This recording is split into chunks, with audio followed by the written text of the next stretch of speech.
Jharkhand assembly इंतखाबात की तारीख का ऐलान हो गया है, और लेकिन इसके साथ ही बीजेपी ने पोलराइजेशन की सियासत तेज कर दी है। और बीजेपी की पूरी कोशिश है कि संस्थान परगना में जो कबाइलियों की आबादी है और मुसलमानों की जो आबादी है, उन दोनों को आपस में लड़ाकर सियासी फायदा हासिल किया जाए। और अब बीजेपी ने जो लोकसभा में गुज़श्ता लोकसभा सेशन में बीजेपी ने कहा था कि हमें एनआरसी लाने का कोई प्रोग्राम नहीं है, लेकिन अब वही बीजेपी झारखंड में ये एनआरसी लाने की कोशिश कर रही है। आज हम इसी सवाल को समझने की कोशिश करेंगे, आखिर बीजेपी झारखंड में एनआरसी की बात क्यों कर रही है।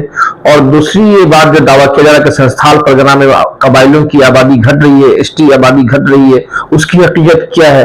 और तीसरा जो सवाल खड़ा किया जा रहा है कि मुसलमानों की आबादी बढ़ी है, उसकी क्या हकीकत है। 3 सवाल पे आज हम बात कर रहे हैं इंसाफ न्यूज के इस प्रोग्राम में। हमारे साथ एक खसूसी मेहमान और ई न्यूज के एडिटर जनाब शाहनवाज साहब हैं, और इससे पहले भी शाहनवाज साहब ने झारखंड के साथ में तफसीली बातचीत की थी। शाहनवाज साहब, आपका इंसाफ न्यूज ऑनलाइन पे खैर मकदम है।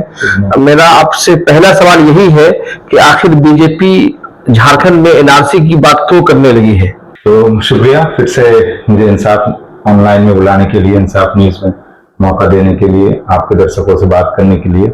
जो 2024 का रिजल्ट आया उसमें झारखंड के लिए भी, लोकसभा का रिजल्ट आया उसमें झारखंड के लिए भी एक खास मैसेज था।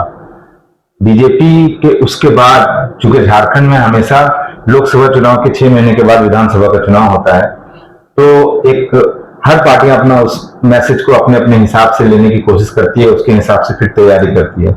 बीजेपी के लिए मैसेज ये था कि पूरे टोटल 14 सीट्स हैं वहां पे, लोकसभा सीट्स हैं, उसमें 5 सीट जो रिजर्व सीट है उसमें सारी सीटें बीजेपी हार गई। और ये उनके टैली को भी कम कर दिया। पिछले बार 2019 में बीजेपी और उसके जो वे एलाइड हैं, आजसू वगैरह, सबने मिलकर के 14 में 12 सीटें जीती थी। इस बार 9 सीट ही जीत पाई है।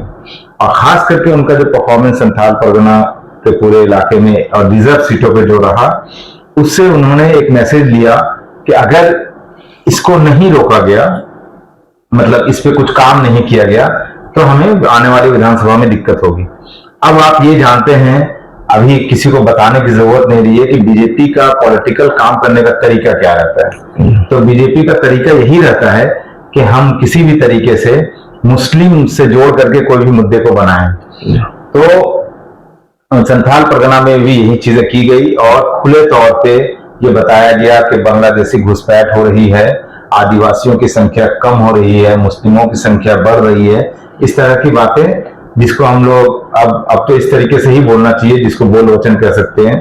तो तमाम तरह के नेताओं ने ये बोल वचन दिया। और उसमें एक सबसे बड़ी बात ये हुई कि हिमंता बिस्वा शर्मा जो आसाम से आते हैं, आसाम में भी एक मुद्दा बना था, तो अब उनको झारखंड का इंचार्ज बनाया गया। आसाम में भी एनआरसी हो चुका है। तो अब वो बात आसाम के, चूंकि चीफ मिनिस्टर हिमंता बिस्वा शर्मा भी यहाँ के इंचार्ज हैं और वो भी घुसपैठ की वहां भी बात करते हैं, वहां भी बांग्लादेशी की घुसपैठ की बात होती है। तो यहाँ पे बंगाल से जो सटा हुआ इलाका है संथाल परगना, साहिबगंज, पाकुड़, उसमें ये चीजें बताई और जा रही है कि यहाँ भी उसी तरह की चीजें हैं और उसको ठीक करने के लिए एनआरसी की जरूरत है। तो एनआरसी असल में ये होता है कि इलेक्शन में हमेशा 2 चीजें होती हैं। एक तो किसी भी जेन्युइन केसेस में भी, यहाँ पे तो केस ही जेन्युइन नहीं है, जो अब तक हिंदुस्तान की राजनीति को समझ चुके हैं, वो ये जानते हैं कि कैसे लव जिहाद का जो मामला है, इमेजिनरी मामला है, उसको इतना बड़ा बना दिया गया है। अब एक लैंड जिहाद करके जो है उसको भी बड़ा बना दिया गया, उसे भी यहाँ पे दिखाया गया है कि आदिवासी महिलाओं से मुस्लिम शादी कर रहे हैं सिर्फ जमीन के लिए, ये सारी चीजें चल रही है।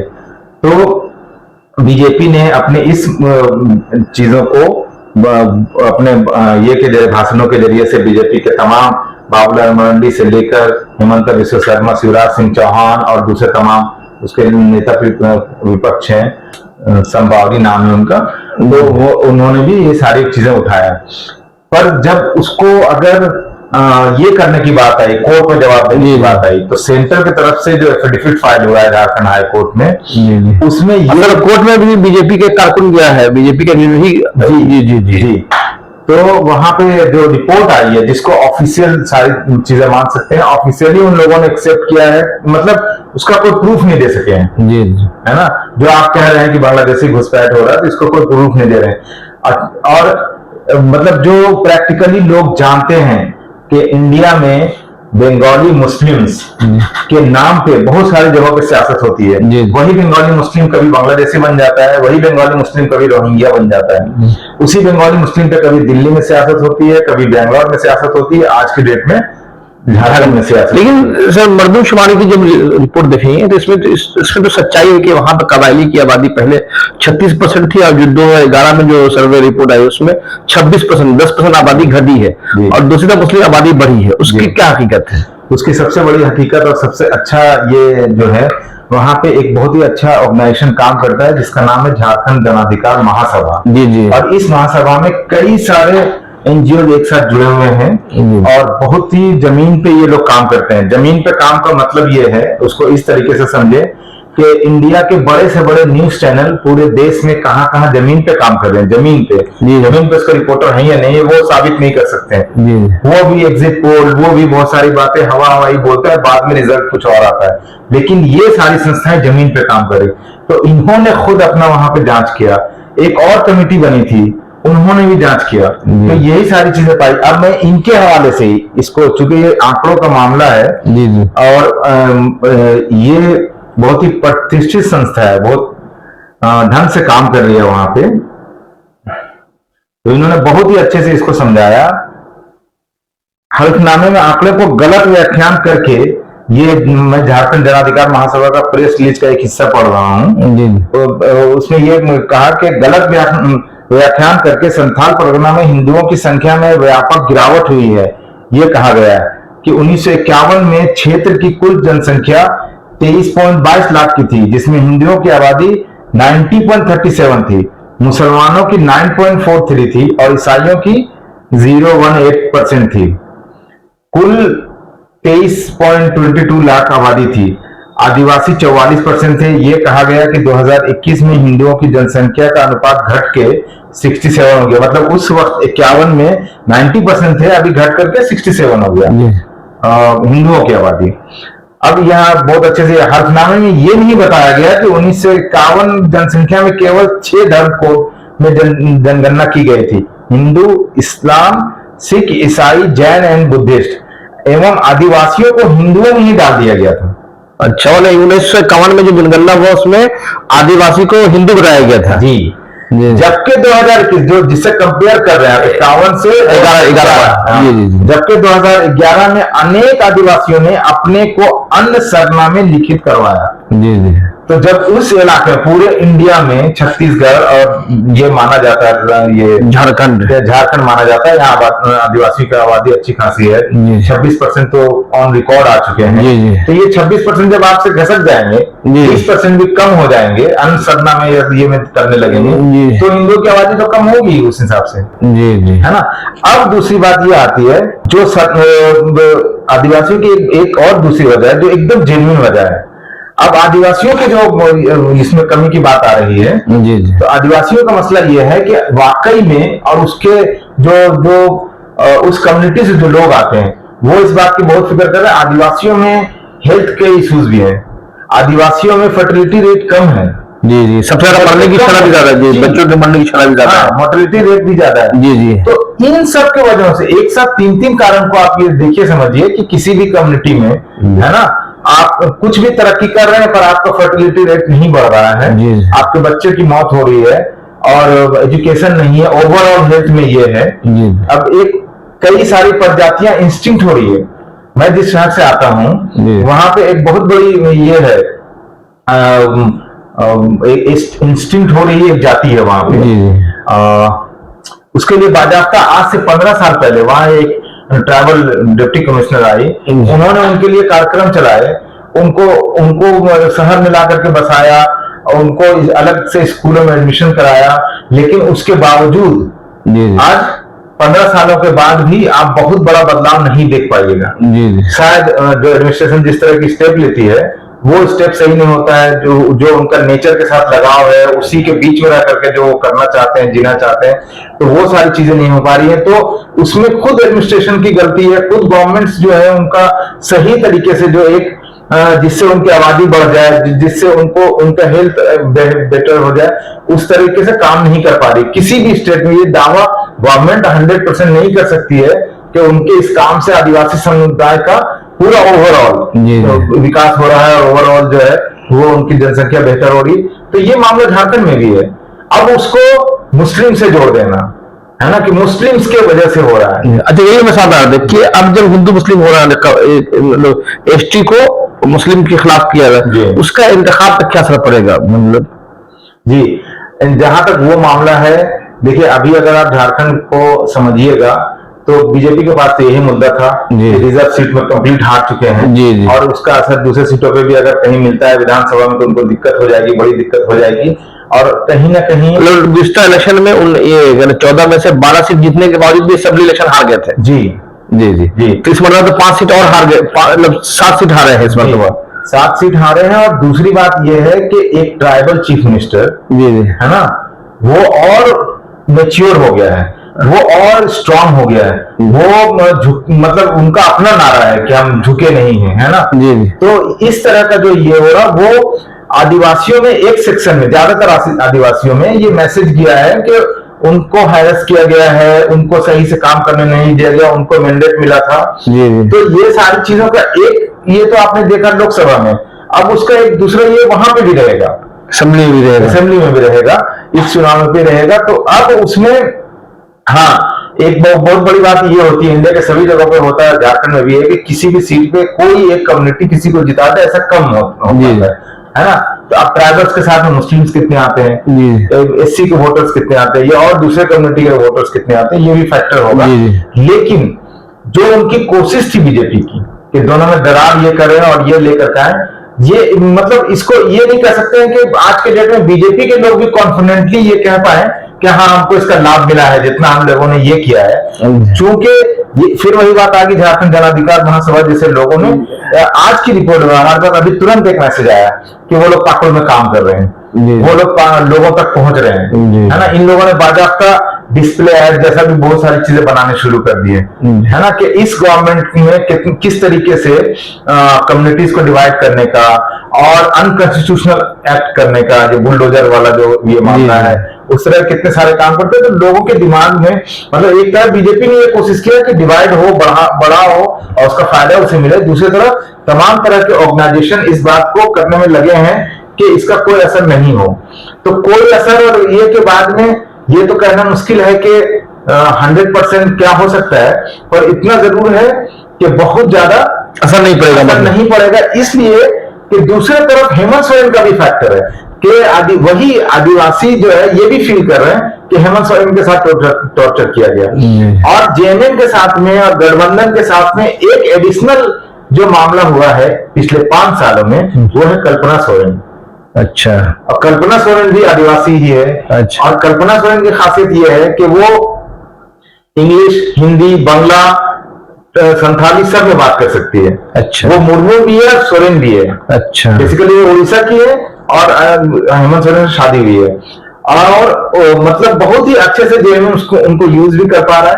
और पिछले 6 महीने में वो एक लीडर बन के उभरी है, बड़ी लीडर बन के उभरी है। तो ये सब जो फैक्टर हो रहा है, तो और अभी एक स्कीम भी आई है, मैया सम्मान योजना, जो 1000 रुपए दिया गया, उसमें कैबिनेट ने अभी 3 दिनों पहले उसको 2500 रुपए भी कर दिया कि अगर वो गवर्नमेंट में आती है तो 2500 रुपया कर देंगे, मिलना ही मिलना है। जी, ये मान करके चलिए, ठीक है, एक फॉर्मेलिटी होगा कि इस गवर्नमेंट ने डिसीजन दिया था, नेक्स्ट गवर्नमेंट जो भी वो डिसाइड करेगी कैबिनेट में, लेकिन इनकी गवर्नमेंट रहेगी तो मिलना ही मिलना है। सर, इस इलाके से जो जितने मुस्लिम बड़े लीडर हैं जो झारखंड की पॉलिटिक्स में जो हावी, जैसे आलमगीर साहब हैं, या जामताड़ा से अंसारी साहब, इरफान साहब, एक और जो जीएम के जो लीडर थे हाजी हुसैन, सब तो इसी संथाल परगना से जाते हैं। नहीं, मतलब मधुपुर बेसिकली संथाल परगना तो नहीं कहलाता, वो देवघर का हिस्सा है, फिर भी गोड्डा के हिसाब से वो हो जाते हैं संथाल परगना के हिसाब से। जी जी। तो लेकिन वो सिर्फ वो बात नहीं है, वो असल में ट्राइबल में कितने असरदार होंगे नहीं कह सकते, वहां पे इक्वेशन काम करेगा। जी जी। लेकिन वो मुस्लिम्स में है। जी जी। मुस्लिम्स ये चाहते हैं कि मुस्लिम्स जेएमएम में रहे या कहीं भी रहे, मुसलमान जीते। जी जी। है ना, तो उनका मुस्लिमों में पकड़ है। जी जी। ये लोग लीडर वापस को दोबारा जीत सकते हैं। आलमगीर साहब तो जेल में है, आलमगीर साहब तो जेल में है। इरफान अंसारी के अभी इस बार पहली बार वो मंत्री बने हैं, और इरफान अंसारी के फादर भी एक सीजन पॉलिटिशियन थे, जी है ना। अगर कोई समीकरण बहुत खराब नहीं हुआ उनके साथ में, तो वो जीत सकते हैं। एक उनका हाजी हुसैन साहब के बेटे हैं हफीजुल हसन, जी जी, वो भी मिनिस्टर है, वो लंबे समय से मिनिस्टर है, क्योंकि उनके फादर मिनिस्टर थे। जी जी, तो वो एज ए मिनिस्टर तो उनका काम ठीक दिख रहा है, लेकिन अब ये है कि इलेक्शन का मामला है, तो हम मतलब इस पे हम सीधे तौर पे नहीं जाना चाहते हैं। मतलब ये वो नहीं है जी। भाई क्या बीजेपी की कोशिश है, इस तरह जो मुस्लिम लीडरशिप झारखंड के इसी इलाके से जा रही है, झारखंड की पॉलिटिक्स में, तो क्या बीजेपी की ये भी कोशिश है कि इन लोगों को क्रश कर दिया जाए, खत्म कर दिया जाए? नहीं, वो तो शुरू से रहता है। जी जी, आप बहुत इंटरेस्टिंग चीज हुई थी जी जी, कि जब ये टूरिज्म मिनिस्टर रहे हफीजुल हसन, जी जी, देवघर का जो बड़ा मेला होता है, जी जी, तो वो भी टूरिज्म मिनिस्ट्री के अंदर आता है। जी जी, तो उनका जब इंचार्ज बनाया गया, तो बाबूलाल मरांडी ने बहुत उसको नेगेटिव तरीके से पेश किया, जी जी, है ना। तो बीजेपी तो ये चाहती है जी जी, कि मुस्लिम लीडरशिप ना उनके यहाँ हो, ना सामने कहीं और जी हो, जी, जी, और कई बार उनके लिए पोलराइजेशन का भी काम करता है, जी जी, है ना। मुस्लिम है कोई तो आप फिर से वो जीत जाएगा, वो सारी चीजें, जी जी, है ना। लेकिन जो एक और अच्छी बात इस गवर्नमेंट में रही है, हम इंडिविजुअल ये पे नहीं जाएंगे कि इंडिविजुअल किसी का कितना काम हुआ है, नहीं हुआ है, लेकिन इस गवर्नमेंट में काम बहुत हुए हैं। अच्छा, जो भी वक्त इनको मिला है, दो तरीके से इनको दिक्कत हुई थी। सबसे पहले तो जैसे ही गवर्नमेंट आई 2019 में दिसंबर में, कोविड आ गया, 4 महीने के बाद कोविड आ गया मार्च में, जी जी, है ना। तो उनको दिक्कत हो गई, लेकिन उस वक्त भी कुछ काम हेमंत सोरेन के बहुत ही बेहतरीन थे, जिसमें उन्होंने जितने भी माइग्रेंट वर्कर बाहर थे उनको प्लेन से लाया था, वहां से अलग अलग इलाकों से, मतलब इवन जो बॉर्डर्स पे काम कर रहे थे उनको भी लेकर के आया, मुंबई से भी लेकर के आया। झारखंड से माइग्रेशन बहुत ज्यादा होता है, तो बहुत रिस्पेक्टेबल वे में उनको लेकर के आया। एक तो वो है। दूसरा, उसके बाद जो है ये हेमंत सोरेन का जब मामला चला, तो हमेशा मतलब वो मीडिया में भी ऐसा दिखाया गया कि तलवार लटकी हुई है, कभी भी जेल जा सकते हैं, कभी भी अरेस्ट हो सकता है। तो ये 2 साल पूरा मामला चला, और उस 2 साल में असल मकसद यही था कि गवर्नमेंट को काम नहीं करने देना, है ना। अब उस 2 साल के बाद फाइनली वो रिजाइन करना पड़ा, जेल जाना पड़ा, वो सारी चीजें हुई। तो ओवरऑल बहुत ही ज्यादा डिस्टर्ब रहे और बहुत ही ज्यादा दबाव और ये सारी चीजें, काम नहीं करने का, लेकिन उसके बावजूद बहुत अच्छे से लोगों में, ये हमारे शहर की मैं बात करूं, एक मेडिकल कॉलेज अपने आप में बहुत बड़ी चीज होती है, उसका ये हो चुका है, उसका बाउंड्री वॉल्स का शिलान्यास हो चुका है, एक इंजीनियरिंग कॉलेज का हो चुका है। हमारा इलाका जो गिरिडीह और कोडरमा, ये सब इलाका, छोटा नागपुर का इलाका है, हाँ, उत्तरी छोटा नागपुर का इलाका में खास करके गिरिडीह और कोडरमा जो है, ये एजुकेशनली बैकवर्ड है, हमेशा से बैकवर्ड रहा, और भी कई पैरामीटर्स पे बैकवर्ड रहा, पर एजुकेशनली सबसे ज्यादा बैकवर्ड रहा। तो उसमें काम हुआ है। एक सीएम एक्सेलेंस स्कीम के तहत जो है बहुत सारे स्कूलों को सिलेक्ट करके वहां पे इंग्लिश मीडियम में पढ़ाई होती है, और उन सारे स्कूल्स में बहुत मतलब फैसिलिटीज दिए गए। तो ये तो एजुकेशन के मामले में काम हुआ है। उसके अलावा भी और भी बहुत सारे यूनिक तरीके के भी कुछ काम हुए हैं। तो जैसे कि एक स्कॉलरशिप है जिसमें सिलेक्टेड ट्राइबल्स और जो इकोनॉमिकली वीक हैं और जो माइनॉरिटी के बच्चे हैं, उनको फॉरेन में पढ़ाने के लिए भेजा जा रहा है, जो अपने आप में किसी और स्टेट में ये एग्जाम, मारन गुरु स्कॉलरशिप एग्जाम वो करके उसमें मतलब इन फॉरेन की जो यूनिवर्सिटी है वहां पे भेजा जा रहा है, ये अपने आप में बहुत बड़ी बात है। तो इस तरह के बहुत सारे ऐसे काम हुए जिसका इनको फायदा मिलेगा, समझे।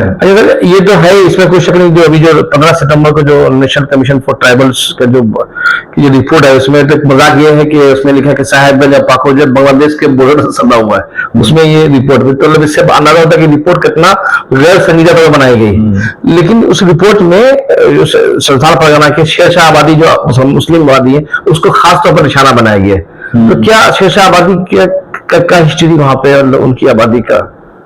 नहीं, देखिए, अब उस पर मैं बहुत ज्यादा डिटेल में नहीं है हमारे पास जानकारी। मतलब वो तो गंगा किनारे जो आबादी है, मालदा से शुरू होता है और वो यहाँ तक चला जाता है, उस इलाके में इनकी आबादी है जी, शेरशाह आबादी है। हाँ, लेकिन मतलब ये उसमें और भी आबादी का तो हिस्ट्री शायद मैं बहुत ज्यादा नहीं बता पाऊंगा, लेकिन आप अगर उससे ये जोड़ करके पूछें कि इन सारे सिचुएशन में उनसे क्या फर्क पड़ा है या उनका इलेक्शन का ये के हिसाब से क्या होगा, तो देखिए, ये सारी आबादी जो मैं मानता हूं, मैं सबसे बड़ी बात यह है कि झारखंड का कोई भी बॉर्डर जो है वो इंटरनेशनल बॉर्डर से टच नहीं है। जी, है ना।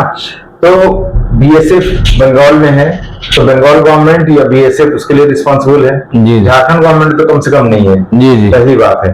दूसरी बात यह है कि ये सारी जितनी भी आबादियां हैं बॉर्डर्स एरिया में, वो ऑलरेडी सही मायने में उनको जो राइट्स मिलने चाहिए वो नहीं मिले हुए हैं। जी जी, है ना। अभी तो बीएसएफ को इतने राइट्स है कि वो 15 किलोमीटर तक, 50 किलोमीटर 50 किलोमीटर 50 हो गई। जी जी, तो उतने दूर तक जा सकती है, बहुत सारी चीजें आपके साथ में कर सकती हैं। जो तो वो जो भी उस इलाके में जो लोग हैं जी जी, उनके लिए तो लाइफ बहुत डिफिकल्ट है। जी जी, और उसके बाद इस तरह के इश्यूज आ जाते हैं, है ना। बांग्लादेश घुसपैठ बार बार बहुत आसानी से बोल दिया जाता है। जी जी, इसको एक दूसरे तरीके से भी समझने की जरूरत है कि ये लोग बांग्लादेश से क्यों आएंगे। एक तो ये स्टेट का बॉर्डर का मामला वो अलग है। पिछले 10 सालों में बांग्लादेश की जो इकोनॉमिकल कंडीशन बेटर हुई है, तो अब वहां के लोगों को कहीं जाने की नहीं जरूरत है। जी जी, और ये गवर्नमेंट 5 सालों से है, हेमंत सोरेन की गवर्नमेंट, जी जी, है ना। तो इन 5 सालों में ये कैसे बढ़ जाएगा।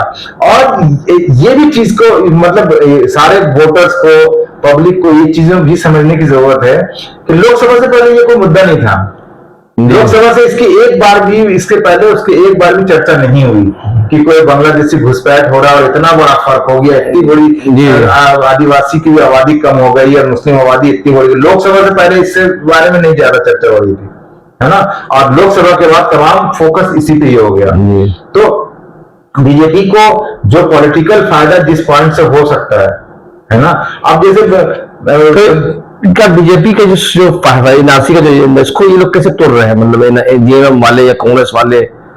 देखिए, वो तो सबसे पहला तो बीजेपी जेएमएम अपना ये चाहती है कि हम डेवलपमेंट के नाम पे ये करें। जी जी, ये इनका जो ये है, अगर हम उसी पे चले जाएंगे, पिच पे चले जाएंगे तो फिर मामला बिगड़ जाएगा। इसलिए वो उस पर नहीं जा रही है, पहली बात। दूसरी बात, वो एक चीज उसको एक जो पॉइंट को उन लोगों ने हाईलाइट करने की कोशिश किया है, वो ये हाईलाइट करने की कोशिश किया है कि बीजेपी बेसिकली खुद ला रही है बाहरी लोगों को। जी, अब वो बाहरी लोग बांग्लादेश से बोल करके नहीं है, पर वो बाहरी लोग बिहार से हैं। जी, वो बाहरी लोग यूपी स्टेट से हैं, वो बाहरी लोग दूसरे इलाके से हैं। जी जी, है ना। जैसे हम जिस एरिया से आते हैं, गिरिडीह में बहुत पहले कोलवरी था, वहां बहुत सारे लोग जो है आए हैं और अभी भी कुछ इलाकों में आते हैं, रहते हैं। धनबाद में बहुत बड़ी आबादी जो है वो बिहार के लोगों की है। मतलब जो पूरा माइनिंग और दूसरे तमाम तरह के, बोकारो में बहुत बड़ी आबादी है।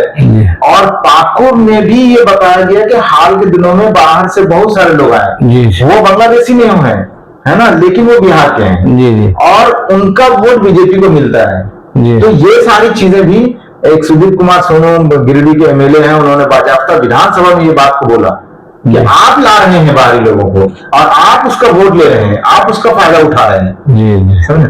तो बेसिकली इस तरह से काउंटर करने की कोशिश करें, लेकिन ओवरऑल यही है हेमंत सोरेन और उसकी पूरी गवर्नमेंट का कि हम जितना ज्यादा से ज्यादा काम दिखा सकें और उसकी वजह से हम कम्युनिटी वाइज नहीं करके हम ओवरऑल लोगों के का वोट ले सके, इस पे ये है उनका काउंटर। जी, बहुत बहुत शुक्रिया। आपने संथाल परगना की पॉलिटिक्स के बारे में बहुत तफसील से बातचीत की। असेंबली इलेक्शन से पहले, वोटिंग से पहले तक इस झारखंड की सियासत पे शर्मा साहब से 1-2 मरतबा हम इंटरव्यू करेंगे अपने कारीन के लिए, ताकि हम समझ सकें झारखंड में झारखंड के साथ किस कैबिनेट बैठ रही है और आगे क्या होने वाला है। इंसाफ न्यूज ऑनलाइन के देखने वाले तमाम नाज़रीन से दरखास्त है कि हमारे चैनल को अगर पहली बार देख रहे हैं सब्सक्राइब करें, अगर यूट्यूब के अलावा फेसबुक पर देख रहे हैं तो फॉलो और लाइक करना न भूलें। और अब हमारा प्रोग्राम आपको कैसा लगा कमेंट लिखकर जरूर हमें बतलाएं। Thank you.